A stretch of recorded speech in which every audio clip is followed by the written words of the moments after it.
Dear students, welcome to Maverick's English classes. This is the third video in the series that I have decided to make for the benefit of my students appearing for the board examinations. In this video, I will be talking about the third chapter of the Footprints Without Feet book of Grade 10 English, that is the Midnight Visitor. But before I proceed, I will inform you that this video, like I've done in my previous videos also, that this video will be divided into 4 segments. The first segment, I will be talking about the writer. The second segment, I will be giving you a brief introduction to the chapter. The third segment, I will be talking about the summary in detail. And the fourth segment, I will be discussing important board pattern questions actually, right? Okay. So before I begin with my video, please go ahead and if you have not yet subscribed to my channel, go ahead and do that so that you can get benefited from my further videos and you can get notifications whenever I publish a video on YouTube actually. So do go ahead and subscribe.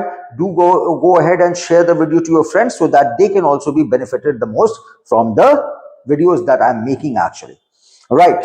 So as I told you that the video will be divided into 4 segments, and the first segment, that is about the writer. I will reiterate that knowledge about the writer is very important, because when we know about the writer, we know the perspective of the writer, we know about his social, political, cultural background, and which in turn helps us in better understanding of the text, in better analysis of the text, which in turn will help us in framing better answers based on the questions that might come, regarding the text actually, regarding the passage actually, right? So yes, so let's start with my explanation, my video.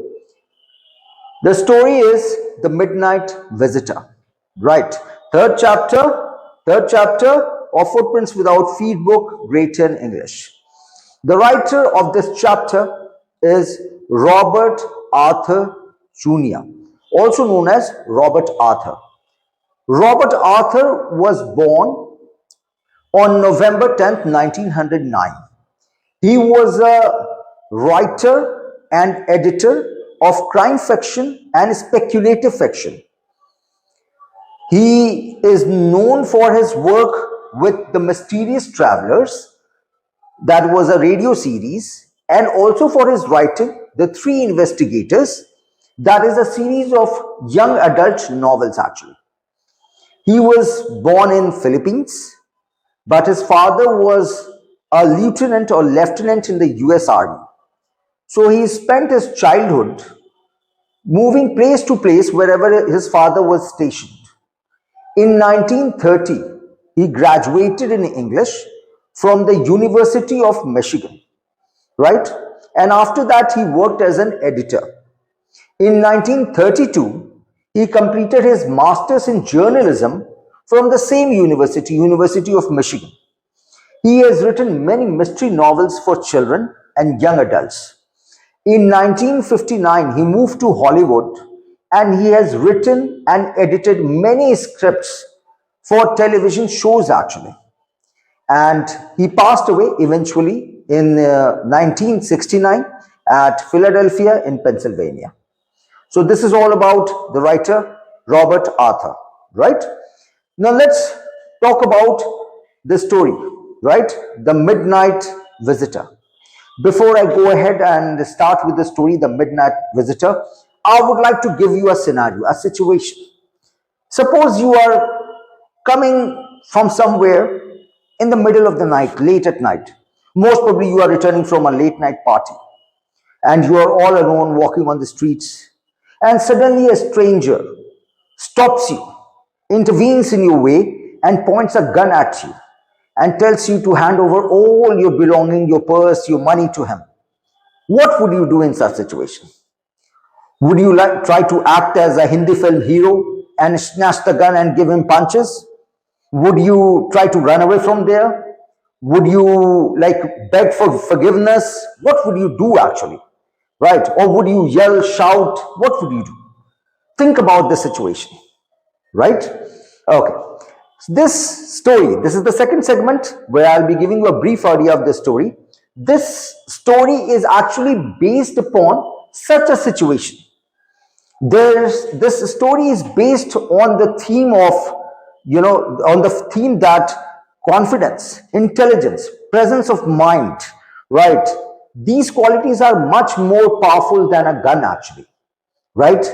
This also reflects on the fact that if one keeps his mind in place during the time of danger, he can not only avert the danger, but also can turn the tables on his side actually, right? So something like this happens with Oswald, who is a secret agent. He is spending an evening with his friend Fowler in a hotel in Paris where he was staying actually. Another secret agent, Max, intrudes into the room of Oswald and withheld Oswald and Fowler at gunpoint. He wants to take the secret report that Oswald was waiting for. But without even firing a single bullet, Oswald not only killed Max, but also saved important secret reports of national importance from going into wrong hands actually. How this happens, how Oswald did it, we will discuss it in the next segment of my video, whereby I will be discussing the summary in detail. So see you in the next segment. Welcome to the third segment of this video. In this segment, I will be discussing the summary of the chapter, The Midnight Visitor, in detail. The story starts at a hotel. The background is of a hotel, right? Where Oswald, a witty secret agent, is spending an evening with his friend Fowler, who is a writer, who wants to spend some time with a secret agent so that he can get some material to write for his next work actually. So Fowler was expecting, like the secret agent to be the one as he has seen in the movies with black goggles and, chits passing in and, the clicks of pistols and all that and beautiful girls all around. He was expecting such kind of a scenario actually, whereby Oswald was a fat, boring man, right? And Fowler had not imagined such kind of, time with a secret agent actually. Oswald understood that, right? And he told Fowler that you are thinking wrong, and very soon he would see a very important report of national importance, right? And while talking to Fowler, he took Fowler to his room on the 6th floor of the hotel where he was staying actually. Now, as soon as Oswald and Fowler entered the room, there was a person with a gun in his hand, pointing the gun towards Oswald and Fowler. The man was Max, a rival secret agent who also wanted to take the report actually, right? Oswald, did not get scared at all, right? He very confidently started talking to Max. Oswald and Max knew each other as they were rival secret agents actually. So Max told Oswald and Fowler to sit down and be comfortable as he was waiting for the secret report that would arrive in 30 minutes actually, right? So, and in the meanwhile, while Oswald was talking to Max, he started talking about the balcony. He said that last month also, there was somebody who entered his room from the balcony outside the window of this room actually. And this is the second time that somebody has entered the room from the same balcony that is outside the window actually, and he is going to create a chaos with the hotel management that they are not looking into it properly and people are entering into his room from the balcony outside the window actually. To which Max said that he has not come from the balcony, he has come from the door as he knew the passkey actually, right? While they were talking, there was a knock at the door. And Oswald told that this might be the police because he had told them to check onto him to ensure the safety of the important report that he was waiting for actually. Max got nervous. Max told that, or ordered Osable rather, to tell the police to take care of the police, and by till then he will be waiting in the balcony. Otherwise, he would shoot both Osable and Fowler. Right? So as Osable moved towards the door and turned the door knob, right, Max actually jumped into the balcony. But the moment he jumped, there was a loud scream heard. Osable opened the door of his room. There was a waiter who entered in and said that he has come with the wine that Mr. Osable had ordered. He kept the wine and the glasses, bottle of wine and the glasses on the table, and he left. Fowler asked Osable, "What about the police?" He said, "There is no police. I was waiting for the waiter. I knew that it was the waiter outside." Then he asked, "What about the man waiting for us in the balcony?" To which Osable said, "That man would never return as there is no balcony." Right? So most probably Max jumped from the window, and this was on the 6th floor. He jumped from there and most probably he would have died, believing on the story of Osable. Right? So that confidence and wit of Osable made Max believe what Osable said, the false story of Osable actually. This was the first adventure that Fowler had got. It was an experience of his life that he had got while spending time with a secret agent. On the contrary, at the beginning of the story, Fowler was thinking that Osable was a fat, boring man and he doesn't fit in the description of a secret agent. So this story shows that if you have patience, if you have confidence, if you have presence of mind, if you have intelligence, and if you have wit, you can avert any danger and turn it into your favor. So this is the story all about. In the next segment, we will be discussing about important board pattern questions and the best way to answer those questions. See you in the next segment. Now let's look at few important questions from the perspective of the board examinations. Now I'll reiterate, you might not get the same questions in the examinations, but if you go through these questions that I'm giving you here, you should be able to answer any other question that might come based on the passage. So the first question is, what made the story of the balcony so convincing? Answer: Osable showed his annoyance for the nuisance created by the balcony. He said that this was the second time that someone has got into his room through it. He also said that the balcony was not his but belongs to the next apartment, and earlier his room used to be a part of a large unit. How did Max go out of Osable's room to save himself from the police? Answer: Max was very nervous to find the police at the door. He went out of the window saying that he would wait in the balcony. He warned Osable to send them away or he would shoot him. Max did not confirm the balcony and stepped out of the window and died. Third question: how did Osable kill Max without using a weapon? Answer: Osable was an intelligent spy. When he found Max waiting for him in his room, he made a story of a balcony under his window. He convinced Max about the balcony, and thus, when someone knocked at the door, Max, fearing it to be the police, jumped out of the window and died. Question number 4. How and why did Max come inside Osable's room? Answer: Max had come into the room using a pass key. He had come to get the secret report about some new missiles, which he was sure was with Osable. Question number 5. Why did Fowler want to meet Osable? Why was he disappointed?